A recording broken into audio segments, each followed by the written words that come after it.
আসসালামু আলাইকুম। এসএসসি 2027 সালের ব্যাচ অর্থাৎ যারা এখন ক্লাস 10-এ আছো তাদের জন্য আজকে আমার এই ক্লাস দশম অধ্যায়।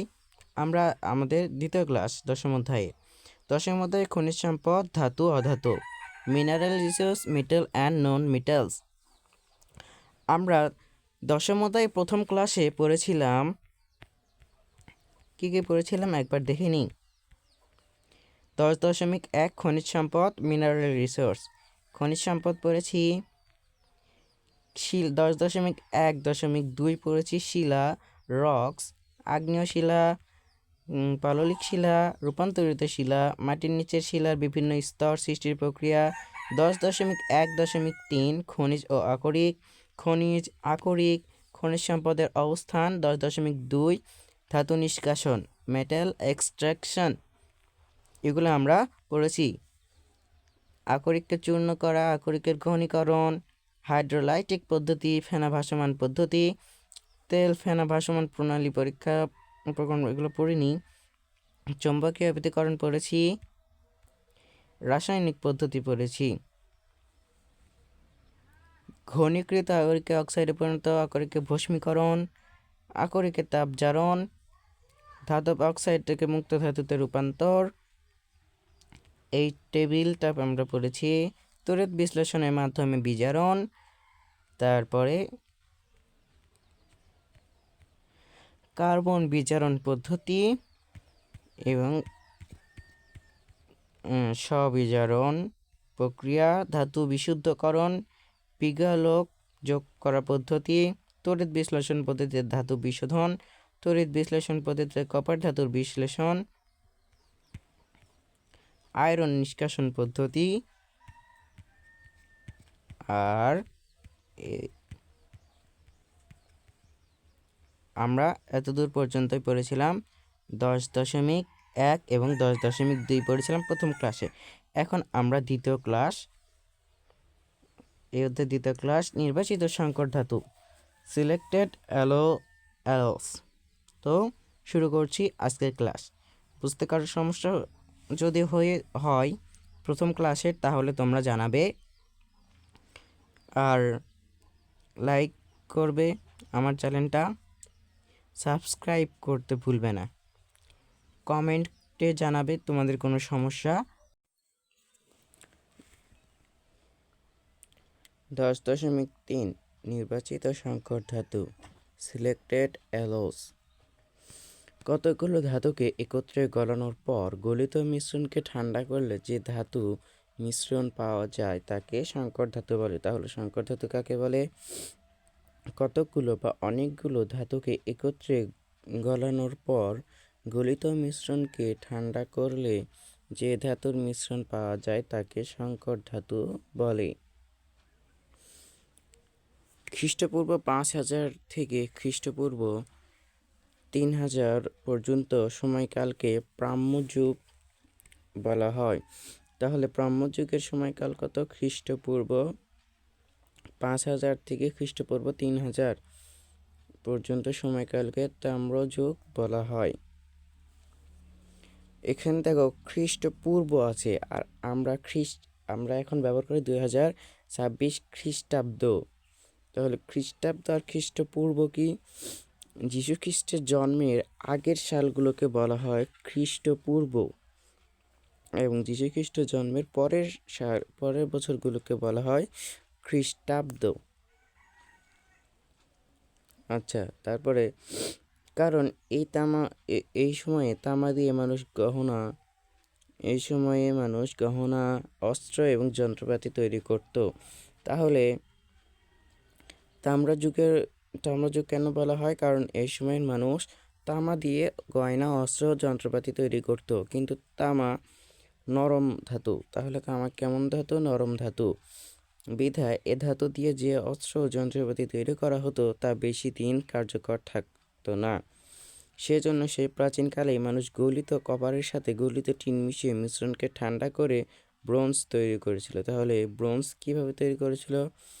গলিত কপারের সাথে গলিত টিন মিশিয়ে মিশ্রণকে ঠান্ডা করে ব্রোঞ্জ তৈরি করেছিল। ব্রোঞ্জ মূলত একটি সংকর ধাতু। তাহলে একটি সংকর ধাতুর নাম লেখো। তাহলে সংকর ধাতুর নাম কি? ব্রোঞ্জ। ব্রোঞ্জ কেন সংকর ধাতু? কারণ এখানে কপার ও টিন গলিয়ে এটি তৈরি করা হয়েছে।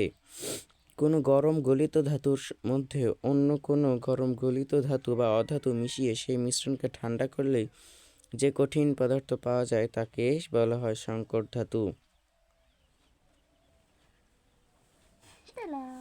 তাহলে এখানে কোনো গরম গলিত ধাতুর সাথে অন্য কোনো গরম গলিত ধাতু বা অধাতু মিশিয়ে সেই মিশ্রণকে ঠান্ডা করলে যে কঠিন পদার্থ পাওয়া যায় তাকে সংকর ধাতু বলা হয়। সংকর ধাতু কাকে বলে?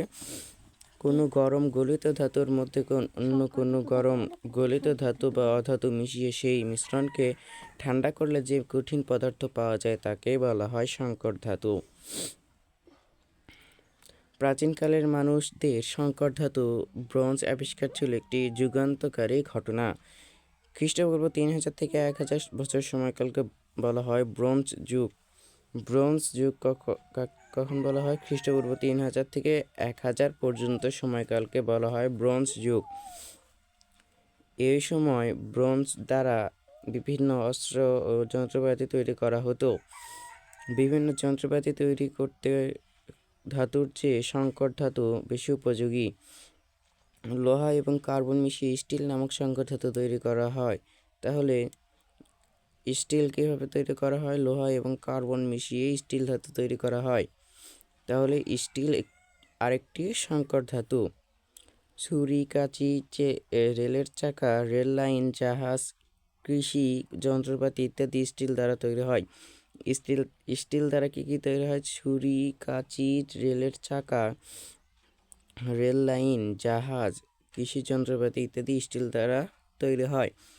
আবার গরম গলিত লোহার মধ্যে গলিত কার্বন, নিকেল, ক্রোমিয়াম মিশিয়ে যে সংকর ধাতু তৈরি হয় তবে তাকে স্টেইনলেস স্টিল বলে। স্টেইনলেস স্টিল কাকে বলে? গরম গলিত লোহার মধ্যে গলিত কার্বন, নিকেল এবং ক্রোমিয়াম মিশিয়ে যে সংকর ধাতু তৈরি হয় তাকে স্টেইনলেস স্টিল বলে। হাসপাতালে ডাক্তাররা যে ছুরি বা কাঁচি ব্যবহার করে তা স্টেনলেস স্টিলের তৈরি। তাহলে স্টেনলেস স্টিলের তৈরি যন্ত্রপাতি কী কী? ডাক্তাররা হাসপাতালে যে ছুরি বা কাঁচি ব্যবহার করে তা স্টেইনলেস স্টিলের। গলিত কপার এবং গলিত জিঙ্ক একত্রে মিশিয়ে পিতল নামক সংকর ধাতু তৈরি করা হয়। তাহলে পিতল সংকর ধাতু কীভাবে তৈরি হয়? কপার এবং জিঙ্ক, গলিত কপার এবং গলিত জিঙ্ক একত্রে মিশিয়ে। বৈদ্যুতিক সুইচ, পাতিল ইত্যাদি তৈরিতে পিতল ব্যবহৃত হয়। পিতল কোথায় কোথায় ব্যবহৃত? বৈদ্যুতিক সুইচ, পাতিল তৈরিতে পিতল ব্যবহৃত হয়। কপার ও টিন মিশিয়ে সংকর কাঁসা বা ব্রোঞ্জ তৈরি হয়। সংকর কাঁসার আরেক নাম কি? ব্রোঞ্জ। থালা বাসন, গ্লাস ইত্যাদি তৈরিতে ব্রোঞ্জ ব্যবহৃত হয়। অ্যালুমিনিয়াম, কপার, ম্যাগনেসিয়াম, ম্যাঙ্গানিজ লোহা মিশ্রণে ডুরালমিন নামক সংকর ধাতু তৈরি হয়। ডুরালমিন নামক সংকর ধাতু কীভাবে তৈরি হয়? ম্যাগনেসিয়াম, ম্যাঙ্গানিজ লোহা আর এখানে অ্যালুমিনিয়াম ও কপার থেকে ডুরালমিন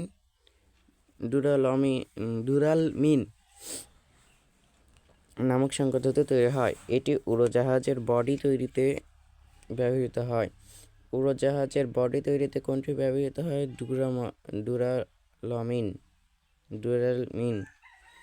এখানে সংকর ধাতু দেওয়া আছে উপাদান ও সংযুতি, মানে কোন উপাদানটি ব্যবহৃত হয়েছে এবং কত পার্সেন্ট ব্যবহৃত হয়েছে 100%-এর ভিতরে। আর এই সংকর ধাতু কোথায় ব্যবহৃত হয়? দেখো, সংকর ধাতু প্রথমে দেওয়া আছে স্টিল কোনটির সাহায্যে ব্যবহৃত? লোহা এবং কার্বনের সাহায্যে। এখানে কার্বন 1%-ই যথেষ্ট এবং লোহা দিতে হয় বেশি। কোথায় কোথায় ব্যবহৃত হয়? রেলের চাকা ও লাইন, অর্থাৎ রেলের চাকা এবং রেল লাইনের তৈরিতে ব্যবহৃত হয় ইঞ্জিন, জাহাজ, যানবাহন, ক্রেন, যুদ্ধাস্ত্র, ছুরি, কাঁচি, ঘড়ি, স্প্রিং, চুম্বক, কৃষি যন্ত্রপাতি। তারপরে মরিচাবিহীন ইস্পাত বা স্টেইনলেস স্টিল। স্টেইনলেস মানে হচ্ছে মরিচাবিহীন, ইস্পাতের ইংলিশ স্টিল। এখানে দেখো লোহা সর্বোচ্চ, এখানে লোহা সর্বোচ্চ বেশি প্রয়োজন হয়। লোহা দরকার হয় 74%, ক্রোমিয়াম 18%, নিকেল 8%। আর এখানে এটি ব্যবহার ছুরি, কাঁটা চামচ, তারপরে পাকঘরের সিঙ্ক, রসায়ন শিল্পের বিক্রিয়াপাত্র, অস্ত্রোপচারের যন্ত্রপাতি। পিতল ব্রাশ, পিতল ইংলিশ ব্রাশ। কপার 65% ব্যবহৃত হয়, জিঙ্ক 35% ব্যবহৃত হয়। অলংকার কলকবজার বিয়ারিং ও কলকবজার বিয়ারিং, বৈদ্যুতিক সুইচ, দরজার হাতল, ডেকচি, পাতিল ইত্যাদি। কাঁসা বা ব্রোঞ্জ, কপার 90%, টিন 10%। ধাতু গলানোর যন্ত্রাংশ, থালা, গ্লাস।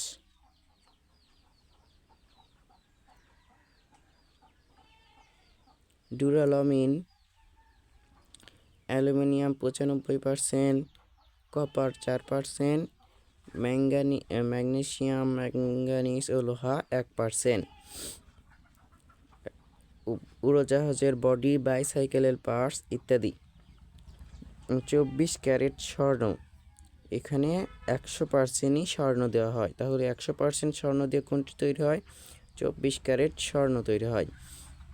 ডেন্টিস্ট্রি, মুদ্রা, ইলেকট্রনিক সংযোগ। 22 ক্যারেট স্বর্ণে 91.67% দেওয়া হয় স্বর্ণ। কপার এবং অন্যান্য ধাতু দেওয়া হয় 8.33%। এটি অলংকার তৈরিতে ব্যবহৃত হয়। আবার 21 ক্যারেট স্বর্ণ দেখো, স্বর্ণ দেওয়া হয় 87.5%। কপার এবং অন্যান্য ধাতু দেওয়া হয় 12.5%। এটি অলংকার তৈরিতে ব্যবহৃত হয়। তোমরা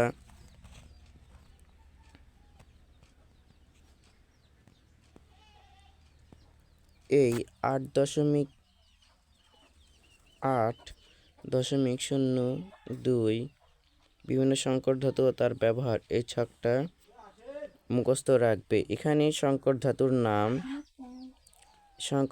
নাম, তার উপাদান এবং সংযুতি, তার ব্যবহার ও মুখস্থ রাখা ভালো।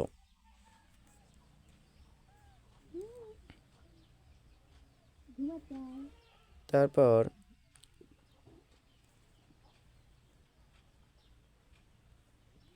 খনিজ জানলে বিভিন্ন ধাতু একত্রে মিশিয়ে সংকর ধাতু তৈরি করা হয়।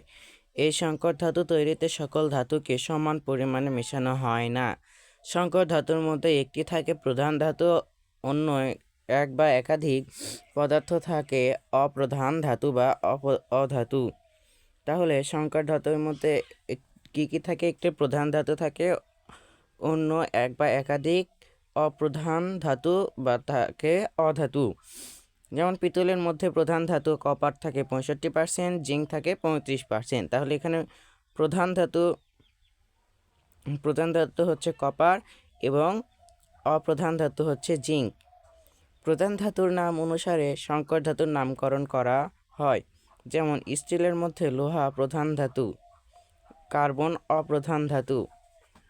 স্টিলে লোহা থাকে 99%, কার্বন থাকে 1%। এজন্য স্টিলকে লোহার সংকর ধাতু বলা হয়।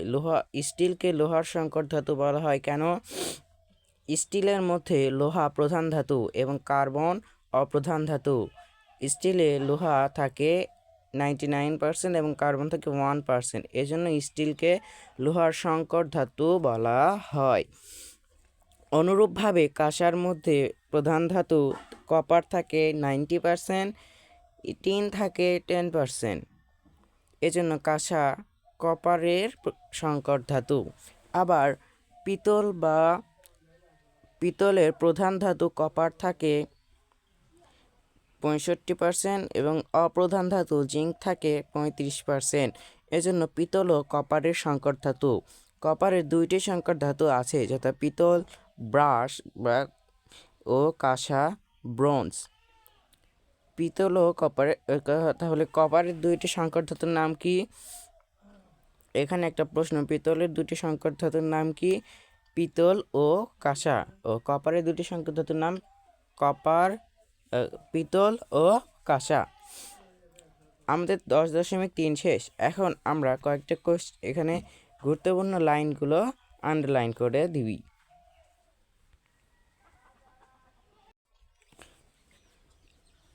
দেখো 10.3 নির্বাচিত সংকর ধাতু। এখানে প্রথম লাইন, কতগুলো ধাতুকে একত্রে গলানোর পর গলিত মিশ্রণকে ঠান্ডা করলে যে ধাতু মিশ্রণ পাওয়া যায় তাকে সংকর ধাতু বলে। সংকর ধাতু কাকে বলে? তাহলে কতগুলো ধাতুকে একত্রে গলানোর পর গলিত মিশ্রণকে ঠান্ডা করলে যে ধাতু মিশ্রণ পাওয়া যায় তাকে সংকর ধাতু বলে। এখানে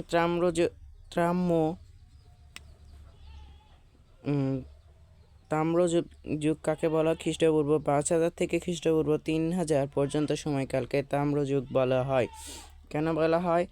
এই সময়ে তামা দিয়ে মানুষ তামা দিয়ে গয়না, অস্ত্র এবং যন্ত্রপাতি তৈরি করত। তামা কেমন ধাতু? তামা নরম ধাতু। আর এখানে প্রশ্ন হতেই পারে, তামা দিয়ে অস্ত্র এবং যন্ত্রপাতি তৈরি করা হলে তা বেশি দিন কার্যকর হতো না। কেন? কারণ তামা নরম ধাতু। এখানে ব্রোঞ্জ কিভাবে তৈরি করা হয়? গলিত কপারের সাথে গলিত টিন মিশিয়ে ঠান্ডা করে ব্রোঞ্জ তৈরি করা হয়। ব্রোঞ্জ কি ধাতু? ব্রোঞ্জ সংকর ধাতু। আবার এখানে আরেকটা আছে সংকর ধাতুর সংজ্ঞা আছে। সংকর ধাতু কাকে বলে? কোনো গরম গলিত ধাতুর সঙ্গে ধাতুর মধ্যে অন্য কোনো গরম গলিত ধাতু বা অধাতু মিশিয়ে সেই মিশ্রণকে ঠান্ডা করলে যে কঠিন পদার্থ পাওয়া যায় তাকে বলা হয় সংকর ধাতু। তারপর এখানে ব্রোঞ্জ যুগ কাকে বলে? খ্রিস্টপূর্ব 3000 থেকে 1000 পর্যন্ত সময়কালকে বলা হয় ব্রোঞ্জ যুগ। এই সময় তাহলে এখানে স্টিল কীভাবে তৈরি হয়? লোহা এবং কার্বন মিশিয়ে স্টিল নামক সংকর ধাতু তৈরি হয়। এটি ব্যবহার কি? আর এখানে স্টেইনলেস স্টিল বা মরিচাবিহীন লোহা কাকে বলে?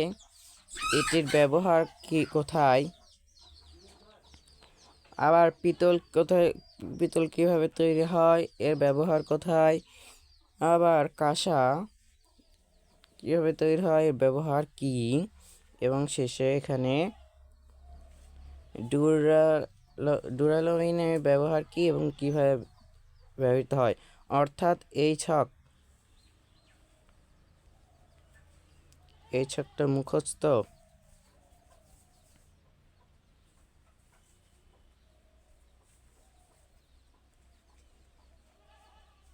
এখানে তাহলে সংকর ধাতুর মধ্যে কি কি থাকে? প্রধান ধাতু এবং অপ্রধান ধাতু। এখানে যেটা ছকের ভিতর আছে সেটা স্টিলের মধ্যে প্রধান ধাতু, অপ্রধাতু, এটা কত পার্সেন্ট থাকে সেগুলো। এখন এ পর্যন্ত ছিল 10.3। এখন 10.4 কতিপয় ধাতু এবং সংকর ধাতুর ক্ষয় হওয়ার লক্ষণ, কারণ ও প্রতিকার। Samples, cause and prevention of corrosion of certain metals and alloys.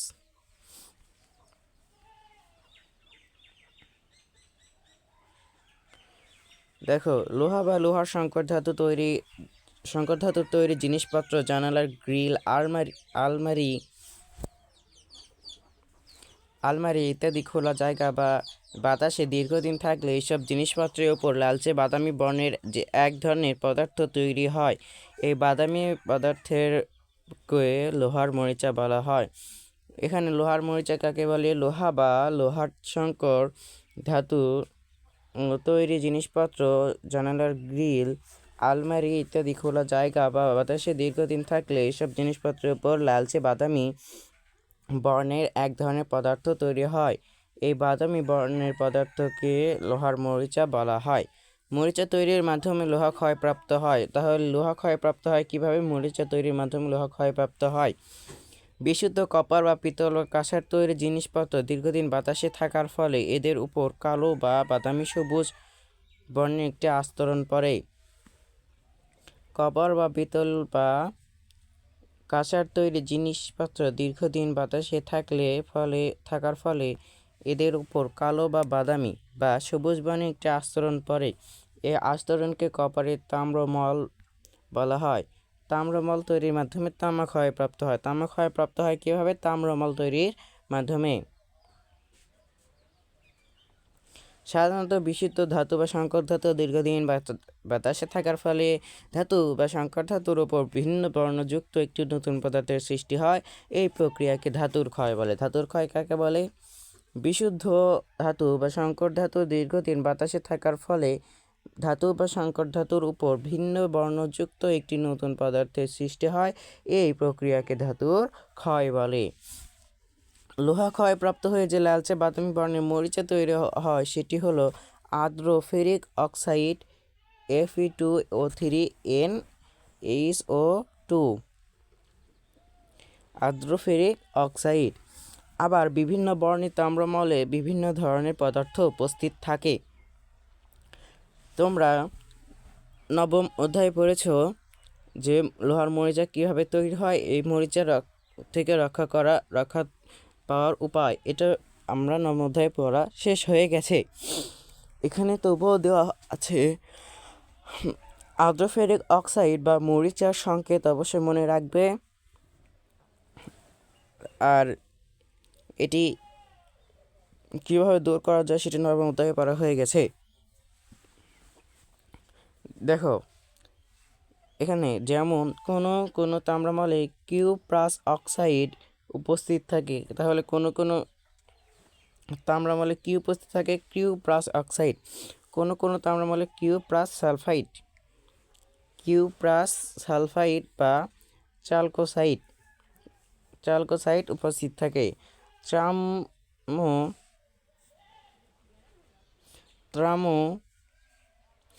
মলকে কোনো নির্দিষ্ট রাসায়নিক সংকেতে প্রকাশ করা যায় না। তাহলে কোনটিকে নির্দিষ্ট কোনো সংকেতে প্রকাশ করা যায় না?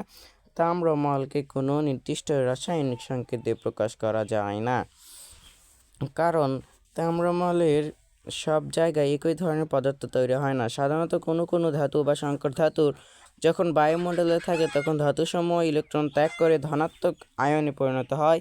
এখানে একটি জারণ প্রক্রিয়া হয়। আবার ধাতু যে ইলেকট্রন ত্যাগ করে যে বিজারণ বিক্রিয়া সংঘটিত হয়, অতঃপর ধনাত্মক আয়ন এবং ঋণাত্মক আয়নের মধ্যে বিক্রিয়ায় একটি যৌগ তৈরি হয়। নতুন যৌগটি রূপান্তরিত হয়ে বা অন্যান্য যৌগের সাথে বিক্রিয়া করে। এভাবে ধাতু বা সংকর ধাতু ক্ষয়প্রাপ্ত হয়। তাহলে ধাতু বা সংকর ধাতু ক্ষয়প্রাপ্ত হয় কিভাবে? এখান থেকে উত্তর দিবে। সাধারণত কোনো ধাতু বা সংকর ধাতু যখন বায়ুমণ্ডলে থাকে তখন ধাতুসমূহ ইলেকট্রন ত্যাগ করে ধনাত্মক আয়নে পরিণত হয়। এখানে একটি জারণ বিক্রিয়া হয়। আবার ধাতু যে ইলেকট্রন ত্যাগ করে বায়ুমণ্ডলের কোনো উপাদান সে ইলেকট্রন গ্রহণ করে ঋণাত্মক আয়নে পরিণত হয়। এখানে একটি বিজারণ বিক্রিয়া সংঘটিত হয়। অথবা ধনাত্মক আয়ন এবং ঋণাত্মক আয়নের মধ্যে বিক্রিয়ায় একটি যৌগ তৈরি হয়। নতুন যৌগটি রূপান্তরিত হয়ে অন্যান্য যৌগের সাথে বিক্রিয়া করে। এভাবে ধাতু বা সংকর ধাতু ক্ষয়প্রাপ্ত হয়। আশা করি বুঝতে পেরেছ। এখানে দেখো লোহার উপর মরিচা পড়ার বিক্রিয়া অনেক ধীরে সংঘটিত হয় এবং অনেকগুলো ধাপে সংঘটিত হয়। এ সকল ধাপসমূহের মধ্যে একটি ধাপে জারণ বিক্রিয়া এবং একটি ধাপে বিজারণ বিক্রিয়া সংঘটিত হয়। এজন্য লোহা মরিচা পড়ার বিক্রিয়াটি জারণ বিজারণ বিক্রিয়া। তাহলে লোহার মরিচা পড়ার বিক্রিয়াটি কোন ধরনের বিক্রিয়া এবং কেন ব্যাখ্যা করো। এখান থেকে উত্তর দেবে, লোহার উপর মরিচা পড়ার বিক্রিয়া অনেক ধীরে সংঘটিত হয় এবং অনেকগুলো ধাপে সংঘটিত হয়। এ সকল ধাপসমূহের মধ্যে একটি ধাপে জারণ বিজারণ এবং একটি ধাপে বিজারণ বিক্রিয়া সংঘটিত হয়। এজন্য লোহায় মরিচা পড়ার বিক্রিয়াটি জারণ বিজারণ বিক্রিয়া। আবার লোহার মরিচা পড়ার জন্য বায়ুমণ্ডলে অক্সিজেন এবং পানি প্রয়োজন হয়। লোহার মরিচা পড়ার জন্য কোনটির প্রয়োজন হয়? বায়ুমণ্ডলে অক্সিজেন এবং পানি বা বাষ্পের প্রয়োজন হয়। বায়ুমণ্ডলে পানি কিছুটা বিয়োজিত হয়ে হাইড্রোজেন আয়ন এবং অক্সিল আয়ন তৈরি করে। এখানে এটির বিক্রিয়া। লোহা যখন বায়ুমণ্ডলে হাইড্রোজেন আয়নের সংস্পর্শে আসে তখন লোহা ইলেকট্রন ত্যাগ করে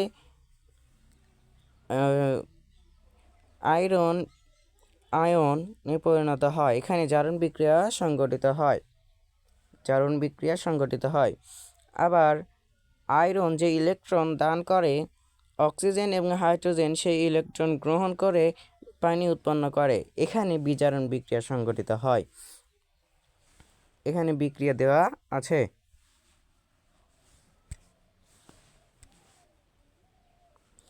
এবার আয়রন এবং হাইড্রোজেন ও পানি বিক্রিয়া করে আয়রন 3 আয়ন ও পানি উৎপন্ন করে। অতঃপর আয়রন ও এটা কি বলে অক্সাইডের সাথে বিক্রিয়া করে অক্সিল আয়নের সাথে বিক্রিয়া করে ফেরিক অক্সাইড তৈরি করে। এই ফেরিক হাইড্রোক্সাইড ও হাইড্রোক্সিল আয়ন, এটা হচ্ছে হাইড্রোক্সিল আয়ন, এটা আয়রন আয়ন।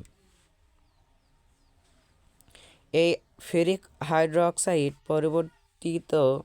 পরিবর্তিত হয়ে পানিযুক্ত ফেরিক অক্সাইড বা মরিচা তৈরি হয়। তাহলে বিশুদ্ধ আয়রন থেকে লোহায় মরিচা পড়ার বিক্রিয়াটি ব্যাখ্যা করো। তাহলে তোমাকে এখান থেকে দিতে হবে, লোহার উপর মরিচা পড়ার বিক্রিয়া অনেক ধীরে সংঘটিত হয় এবং অনেকগুলো ধাপে সংঘটিত হয়। এ সকল ধাপসমূহের মধ্যে একটি ধাপে একটি ধাপে বিজারণ বিক্রিয়া সংঘটিত হয়। এজন্য লোহায় মরিচা পড়ার বিক্রিয়াটি জারণ বিজারণ বিক্রিয়া। লোহায় মরিচা পড়ার জন্য বায়ুমণ্ডলে অক্সিজেন এবং পানির প্রয়োজন হয়। বায়ুমণ্ডলে পানি কিছুটা বিয়োজিত হয়ে হাইড্রোজেন আয়ন ও হাইড্রোক্সিল আয়ন তৈরি করে। তারপরে লোহা যখন বায়ুমণ্ডলে হাইড্রোজেন আয়নের সংস্পর্শে আসে তখন লোহা ইলেকট্রন ত্যাগ করে আয়নে পরিণত হয়। এখানে জারণ বিক্রিয়া সংঘটিত হয়। আয়রন যে ইলেকট্রন দান করে অক্সিজেন ও হাইড্রোজেন আয়ন সে ইলেকট্রন গ্রহণ করে পানি উৎপন্ন করে। এখানে বিজারণ বিক্রিয়া সংঘটিত হয়। এবার আয়ন এবং হাইড্রোজেন আয়ন এবং অক্সিজেন বিক্রিয়া করে আয়রন 3 আয়ন ও পানি উৎপন্ন করে।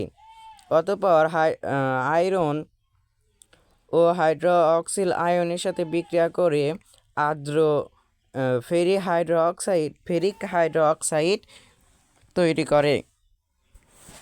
এই ফেরিক হাইড্রোক্সাইড পরিবর্তিত হয়ে পানিযুক্ত ফেরিক অক্সাইড বা মরিচা তৈরি করে। আর এই উত্তর লেখার সময় যেগুলো বিক্রিয়া আছে, এখানে একটা বিক্রিয়া, এখানে বিক্রিয়া 3টা 4 5 6টা বিক্রিয়ায় কিন্তু উল্লেখ করতে হবে। এখানে অনুসন্ধান দেওয়া আছে লোহার মরিচা সৃষ্টির পরীক্ষা করা, সেটা তোমরা করতে পারো।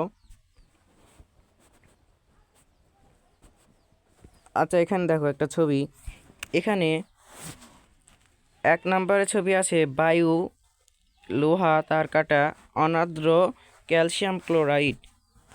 আবার এখানে দেখো ফুটানো পানি আছে, ফুটানো পানির ভিতরে লোহার তার কাটা দেওয়া আছে। এখানে বাতাস, তেলের স্তর এবং ফুটানো পানি দেওয়া আছে, অক্সিজেন এবং ঠান্ডা পানি দেওয়া আছে। এখন এখানে দেখো প্রশ্ন আছে, এখানে প্রশ্ন দেওয়া নাই, কিন্তু এখানে এই ছবি থেকে একটা প্রশ্ন হয় যে ওপরের 4টি বোতলের ভিতরে কোন লোহা বা তার কাঁটাটি মরিচায় আক্রান্ত হবে? কোনটি মরিচায় আক্রান্ত হবে? এই 4 নাম্বার বোতলটি। কেন মরিচায় আক্রান্ত হবে? সে তখন আমাদেরকে 1 নাম্বারও বিশ্লেষণ করতে হবে, 2 নাম্বারও, 3 নাম্বারও এবং 4 নাম্বারও। দেখো 1 নাম্বারে বাতাস, বায়ু দেওয়া আছে, লোহা তার কাটা আছে, অনার্দ্র ক্যালসিয়াম ক্লোরাইড আছে। এখানে কিন্তু এটা কিন্তু এখানে আমরা জানি মরিচা তৈরি হওয়ার জন্য লোহার সাথে বাতাসের অক্সিজেন এবং পানি বা জলীয় বাষ্প থাকা প্রয়োজন হয়, কিন্তু এখানে শুধু বায়ু আছে, জলীয় বাষ্প নেই। এই জন্য এখানে কোনো কি হবে না, এখানে কোনো মরিচা উৎপন্ন হবে না। তারপর দেখো ফুটানো পানি এবং তার কাটা দেওয়া আছে। এখানে ফুটানো পানিতে হাইড্রোক্সিল আয়ন কম থাকে। এখানে সেই জন্য আর কিন্তু এখানে বাতাসও নাই, অক্সিজেনও নেই, সেজন্য এখানেও মরিচা উৎপন্ন হবে না। 3 নাম্বারে দেখো, 3 নাম্বারে বায়ু আছে, তেলের স্তর আছে এবং ফুটানো পানি আছে। ফুটানো পানি, এখানে বায়ু আছে, বায়ুতে অক্সিজেন আছে, ফুটানো পানিতে হাইড্রোক্সিল আয়ন আছে, কিন্তু তেলের স্তর থাকার কারণে বায়ুতে অক্সিজেন তার কাঁটাটি স্পর্শ করতে পারে না, ফলে এখানেও মরিচা উৎপন্ন হয় না। কিন্তু 4 নাম্বার টিউবে অক্সিজেন আছে, বায়ুতে অক্সিজেন আছে ও অক্সিজেন দেওয়া আছে এবং ঠান্ডা পানি আছে। ঠান্ডা পানিতে হাইড্রোজেন আয়ন, হাইড্রোক্সিল আয়নও আছে, অক্সিজেন তো আছেই। তাহলে এখানেই মরিচা উৎপন্ন হবে, তার মানে 4 নাম্বার বোতলে মরিচা উৎপন্ন হবে। এখন দেখো ধাতু ক্ষয় রোধের উপায়।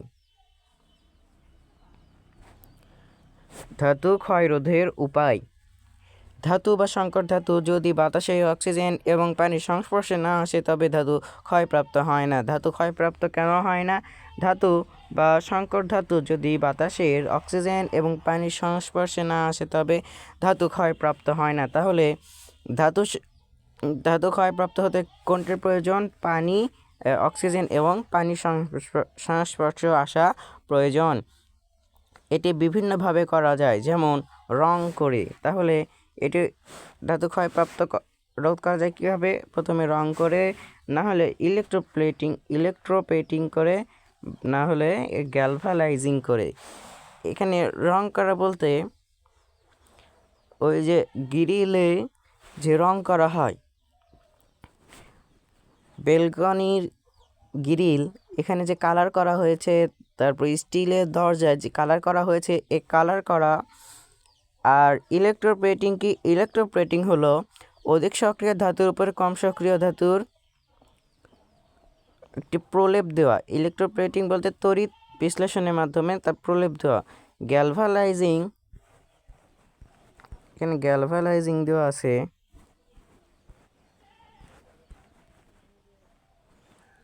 ও জিঙ্কের প্রলেপ দেওয়া হচ্ছে গ্যালভানাইজিং। দেখো আমরা পড়ি, তোমার বাড়িতে লোহার তৈরি দরজা জানালা রং করো যেন লোহা বাতাসে অক্সিজেন এবং পানির সংস্পর্শে না আসে।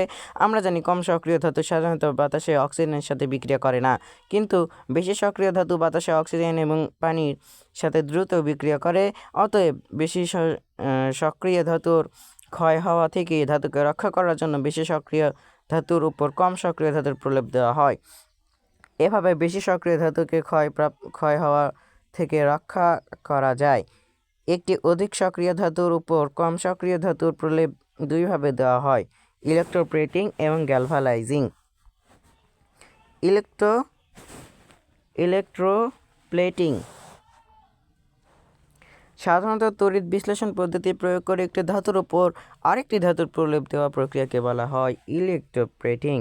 সাধারণত তড়িৎ বিশ্লেষণ পদ্ধতিতে প্রয়োগ করে একটি ধাতুর উপর আরেকটি ধাতুর প্রলেপ দেওয়ার প্রক্রিয়াকে বলা হয় ইলেক্ট্রোপ্লেটিং। এক্ষেত্রে যে ধাতুর প্রলেপ দিতে হবে তাকে ব্যাটারির ধনাত্মক প্রান্তের সাথে যুক্ত করা হয়। যে ধাতুর উপর প্রলেপ দিতে হবে তাকে ব্যাটারির ঋণাত্মক প্রান্তের সাথে যুক্ত করা হয়। এখানে ইলেক্ট্রোপ্লেটিং প্রক্রিয়াটি ব্যাখ্যা করো, তাহলে তোমাকে এখান থেকে দিতে হবে। এক্ষেত্রে যে ধাতুর প্রলেপ দিতে হবে তাকে ব্যাটারির ধনাত্মক প্রান্তের সাথে যুক্ত করা হয়। এ ধাতুর উপর প্রলেপ দিতে হবে তাকে ব্যাটারির ঋণাত্মক প্রান্তের সাথে যুক্ত করা হয়। এরপর তড়িৎ বিশ্লেষণ পদ্ধতির মাধ্যমে ইলেক্ট্রোপ্লেটিং করা হয়, যেমন লোহার উপর কপার ধাতুর প্রলেপ দেওয়া। এক্ষেত্রে প্রথমে কপারের উপর ব্যাটারির ধনাত্মক প্রান্তের সাথে যুক্ত করতে হবে, লোহাকে ব্যাটারির ঋণাত্মক প্রান্তের সাথে যুক্ত করতে হবে। দেখো, প্রলেপ দেওয়ার জন্য কপার সালফেটের একটি দ্রবণ নেওয়া হয় এবং কপার দণ্ডকে ব্যাটারির ধনাত্মক প্রান্তের সাথে এবং লোহা দণ্ডকে ব্যাটারির ঋণাত্মক প্রান্তের সাথে যুক্ত করে দ্রবণে তড়িৎ প্রবাহিত করা হয়। তড়িৎ প্রবাহকালে কপার দুটি ইলেকট্রন ত্যাগ করে কপার আয়ন হিসেবে দ্রবণে চলে যায়। এবার এই কপার আয়ন দ্রবণের মধ্যে দিয়ে আয়রনের দণ্ড থেকে দুটি ইলেকট্রন গ্রহণ করে কপারে পরিণত হয় এবং আয়রন দণ্ডের ওপর লেগে যায়। তাহলে প্রশ্ন যদি থাকে যে লোহার উপর কপার ধাতুর প্রলেপ দেওয়ার প্রক্রিয়া ব্যাখ্যা করো, তাহলে এখান থেকে দিতে হবে। লোহার উপর কপার ধাতুর প্রলেপ দেওয়ার জন্য কপার সালফেটের একটি দ্রবণ নেওয়া হয় এবং কপার দণ্ডকে ব্যাটারির ধনাত্মক প্রান্তের সাথে লোহা দণ্ডকে ব্যাটারির ঋণাত্মক প্রান্তের সাথে যুক্ত করে দ্রবণে তড়িৎ প্রবাহিত করা হয়। তড়িৎ অর্থাৎ বিদ্যুৎ। তড়িৎ প্রবাহকালে কপার দুটি ইলেকট্রন ত্যাগ করে কপার আয়ন হিসেবে দ্রবণে চলে যায়। এখানে বিক্রিয়াও কিন্তু দিতে হবে। যতগুলো রসায়নে বিক্রিয়া মেইন, তুমি যদি এতগুলো লেখো কিন্তু বিক্রিয়া না দাও তাহলে নাম্বার কম পাওয়ার সম্ভাবনা থাকে, কিন্তু লেখো এবং বিক্রিয়াও দাও তাহলে নাম্বার ফুল পাওয়ার সম্ভাবনা অনেক বেশি। এরপর দেখো, এবার এই কপার আয়ন দ্রবণের মধ্যে গিয়ে আয়রন দণ্ড থেকে দুটি ইলেকট্রন গ্রহণ করে কপারে পরিণত হয় এবং আয়রনের উপর লেগে যায়। এখানে বিক্রিয়া। তাহলে এতটুকু হচ্ছে আয়রনের উপর কপারের প্রলেপ দেওয়া। এখন দেখো গ্যালভানাইজিং। কোনো ধাতুর উপর জিঙ্কের প্রলেপ দেওয়াকে গ্যালভানাইজিং বলে। তাহলে জিঙ্কের প্রলেপ দেওয়ার নাম কি? গ্যালভানাইজিং। এক্ষেত্রে তড়িৎ বিশ্লেষণের প্রয়োজন হয় না। তাহলে গ্যালভানাইজিংয়ের ক্ষেত্রে কোনটির প্রয়োজন হয় না? তড়িৎ বিশ্লেষণের প্রয়োজন হয় না। কোনো ধাতুর উপর যে কোনোভাবে জিঙ্কের প্রলেপ দিয়ে গ্যালভানাইজিং করা হয়। ধাতু পুনঃপ্রক্রিয়াজাতকরণ, রিসাইকেলিং অফ মেটালস। পৃথিবীতে প্রতিটি মৌলিক পদার্থ বা ধাতুর পরিমাণ নির্দিষ্ট।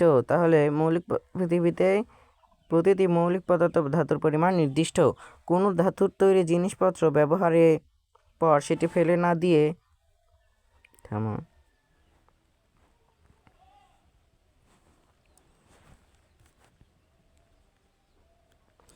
পৃথিবীর প্রতিটি মৌলিক পদার্থ ধাতুর পরিমাণ নির্দিষ্ট। কোনো ধাতুর তৈরি জিনিসপত্র ব্যবহারের পর সেটা ফেলে না দিয়ে সেটাকে সংগ্রহ করে ওই ধাতুর তৈরি কারখানায় সেগুলো পাঠিয়ে দেওয়া হয়। ওই পরিত্যক্ত ধাতু থেকে ব্যবহার উপযোগী ধাতু তৈরি করা হয়। পরিত্যক্ত ধাতু থেকে আবার ব্যবহার উপযোগী ধাতুতে পরিণত করার পদ্ধতিকে ধাতু পুনঃপ্রক্রিয়াজাতকরণ বলে। যেমন পরিত্যক্ত অ্যালুমিনিয়ামের হাঁড়ি পাতিলকে অ্যালুমিনিয়াম তৈরির কারখানায় প্রেরণ করে অ্যালুমিনিয়াম ধাতু পুনঃপ্রক্রিয়াজাতকরণ করা হয়। আমেরিকায় যে কপার ব্যবহৃত হয় সেই কপারের প্রায় 21% কপার প্রক্রিয়ার মাধ্যমে তৈরি করে। ইউরোপে যে অ্যালুমিনিয়াম ব্যবহৃত হয় সেই অ্যালুমিনিয়াম 60% অ্যালুমিনিয়াম পুনর্জাতকরণ প্রক্রিয়ার মাধ্যমে তৈরি হয়। শেষ আমাদের 10.4 শেষ। 10.5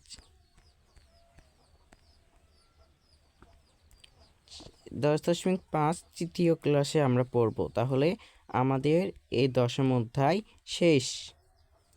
এখন আমরা 10.4-এর কয়েকটা গুরুত্বপূর্ণ লাইনগুলোকে আন্ডারলাইন করে নিব। তোমরা বইয়ে এগুলো আন্ডারলাইন করে নাও, ঠিক আছে? দেখো এখানে লোহার মরিচা কাকে বলে? লোহা বা লোহার সংকর ধাতুর তৈরি জিনিসপত্র, জানালার গ্রিল, আলমারি ইত্যাদি খোলা জায়গা বাতাসে দীর্ঘদিন থাকলে এইসব জিনিসপত্রের উপর লালচে বাদামি বর্ণের এক ধরনের পদার্থ তৈরি হয়। এই বাদামি বর্ণের পদার্থকে বলা হয় লোহার মরিচা। লোহা কিভাবে ক্ষয়প্রাপ্ত হয়? মরিচা তৈরির মাধ্যমে। বিশুদ্ধ কপার ও কাঁসা দীর্ঘদিন বাতাসে রাখার ফলে এদের উপর কালো বাদামি সবুজ বর্ণের একটি আস্তরণ পড়ে। আস্তরণকে কি বলা হয়? কপার তাম্রমল। কপার ধাতু কিভাবে ক্ষয়প্রাপ্ত হয়? তাম্রমল তৈরির মাধ্যমে ক্ষয়প্রাপ্ত হয়। তারপর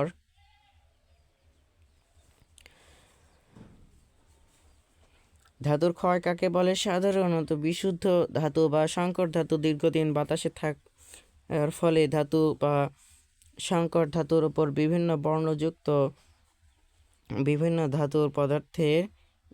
নতুন পদার্থের সৃষ্টি হয়। এই প্রক্রিয়াকে ধাতুর ক্ষয় বলে।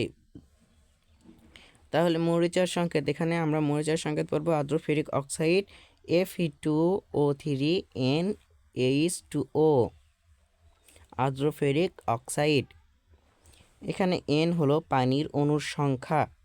এখানে 1 হতে পারে, 2 হতে পারে, 3 হতে, 1 হবে না, 2 3 4 5 6 7 8 9 10 যত ইচ্ছে মতো ওটা দিতে পারো। তবে এই ক্ষেত্রে যদি মরিচার সংকেত চাই তাহলে সেক্ষেত্রে তুমি শুধু এটা এই সংকেতই লিখে দিবে। আর এখানে দেখো এই তাম্রমলে কি কি উপস্থিত থাকতে পারে? কিউ প্লাস অক্সাইড, এখানে কিউ প্লাস সালফাইড থাকতে পারে।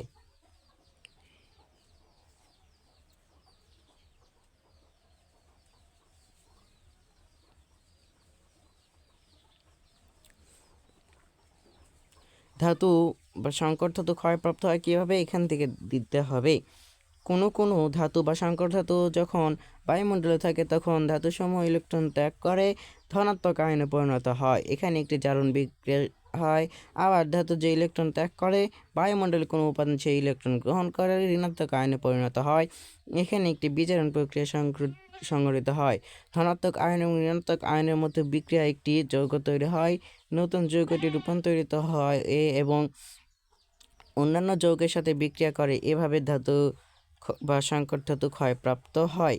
এখানে ধাতু বা সংকর ধাতু ক্ষয়প্রাপ্ত হয় কীভাবে? এটার উত্তর এখানে। তারপর এটা লোহার মরিচা পড়ার প্রক্রিয়া। লোহার মরিচা পড়ার প্রক্রিয়া যদি দেওয়া থাকে ব্যাখ্যা করো, তাহলে তোমরা এটা পুরোটাই দিবে এবং বিক্রিয়া মাস্ট বি দিতে হবে। এখানে তোমরা এটাও পুরোটাই দিবে যদি ব্যাখ্যা করো। মানে প্রশ্ন এরকম থাকবে যে ধাতু বা সংকর ধাতু ক্ষয়প্রাপ্ত হয় কিভাবে, ব্যাখ্যা করো।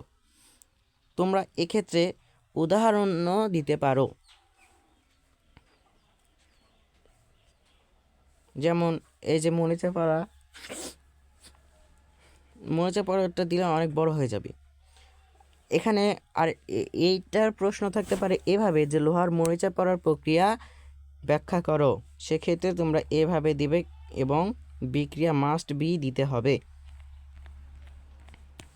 তারপরে এই চিত্র থেকে প্রশ্ন হতে পারে,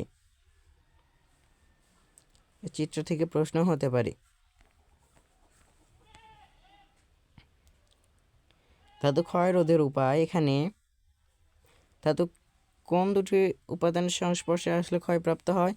অক্সিজেন এবং পানির সংস্পর্শে আসলে। এটি থেকে রক্ষা করা যায় কীভাবে? 3টি প্রক্রিয়ায়। কি কি? প্রথমে রং করা, 2 নম্বরে ইলেকট্রোপ্লেটিং করা, 3 নম্বরে গ্যালভানাইজিং করা। তো ইলেকট্রোপ্লেটিং এর ভেতরে এখানে আছে, ইলেকট্রোপ্লেটিং কাকে বলে? তড়িৎ বিশ্লেষণ পদ্ধতি প্রয়োগ করে একটি ধাতুর উপর আরেকটি ধাতুর প্রলেপ দেওয়া প্রক্রিয়াকে বলা হয় ইলেকট্রোপ্লেটিং। এক্ষেত্রে আচ্ছা, ইলেকট্রোপ্লেটিং কীভাবে দেওয়া হয় সেটা এখানে উত্তর। যে ধাতুর প্রলেপ দিতে হবে তাকে ব্যাটারির ধনাত্মক প্রান্তের সাথে যুক্ত করা হয়, যে ধাতুর উপর প্রলেপ দিতে হবে সেটিকে ব্যাটারির ঋণাত্মক প্রান্তের সাথে যুক্ত করা হয়। এরপর তড়িৎ বিশ্লেষণ পদ্ধতির মাধ্যমে ইলেকট্রোপ্লেটিং করা হয়। তাহলে এখানে যদি প্রশ্ন থাকে যে তড়িৎ বিশ্লেষণ প্রক্রিয়াটি কিভাবে করা হয়, সেক্ষেত্রে তোমরা এটি উত্তর দিবে। যদি প্রশ্ন থাকে লোহার উপর কপার ধাতুর প্রলেপ কিভাবে দেওয়া হয় ব্যাখ্যা করো, সেক্ষেত্রে তোমরা এখান থেকে উত্তর দিবে। তাহলে প্রথমে লিখতে হবে লোহার উপর কপার ধাতুর প্রলেপ দেওয়ার জন্য প্রলেপ দেওয়া ইলেকট্রোপ্লেটিং প্রক্রিয়ার মাধ্যমে দিতে হয়। তারপরে তোমরা ব্যাখ্যা করবে। আবার এটা প্রশ্ন এভাবে থাকতে পারে যে লোহার উপর ইলেকট্রোপ্লেটিংয়ে বা লোহার মরিচা রোধ করার জন্য ইলেকট্রোপ্লেটিং প্রক্রিয়া ব্যাখ্যা করো। তখন তোমরা দিবে লোহার উপর কপার ধাতুর প্রলেপ ইলেকট্রোপ্লেটিংয়ের মাধ্যমে দেওয়া হয়। তারপর বাকিটা এগুলা লিখে যাবে এবং অবশ্যই তোমাকে বিক্রিয়াটা দিতে হবে। গ্যালভানাইজিং কাকে বলে? জিঙ্কের কোনো ধাতুর উপর জিঙ্কের প্রলেপ দেওয়াকে গ্যালভানাইজিং বলে। কোনটির ক্ষেত্রে তড়িৎ বিশ্লেষণের প্রয়োজন হয় না? গ্যালভানাইজিংয়ের ক্ষেত্রে তড়িৎ বিশ্লেষণের প্রয়োজন হয় না। ধাতু পুনঃপ্রক্রিয়াকরণ কাকে বলে? পরিত্যক্ত ধাতু থেকে আবার ব্যবহার উপযোগী ধাতু পরিণত করার পদ্ধতিকে ধাতু পুনঃপ্রক্রিয়াজাতকরণ বলে। তো এখানে আমেরিকায় কপার ব্যবহৃত হয়, সে কপারে কত পার্সেন্ট কপার পুনর্জাত প্রক্রিয়া ব্যবহৃত হয়? 21%। এখানে ইউরোপে যে অ্যালুমিনিয়াম ব্যবহার করা হয় সেটি কত পার্সেন্ট? 60% পুনর্জাত প্রক্রিয়ায় মাধ্যমে তৈরি। এখানে আমাদের 10.4 শেষ। তো আজকের ক্লাস এই পর্যন্তই। সবাই ভালো থাকবে, সুস্থ থাকবে। আর বুঝতে কত সমস্যা হলে কোনো টেনশন না করে কমেন্ট বক্সে জানাবে। তোমাদের জন্য আমি শর্টস ভিডিও তৈরি করব, সেখানে কয়েকটা MCQ প্রশ্ন দেওয়া থাকবে, সেগুলো তোমরা কমেন্ট বক্সে অবশ্যই উত্তর জানাবে। ঠিক আছে, আজকে এ পর্যন্তই। সব ভালো থাকো, সুস্থ থাকো। আসসালামু আলাইকুম।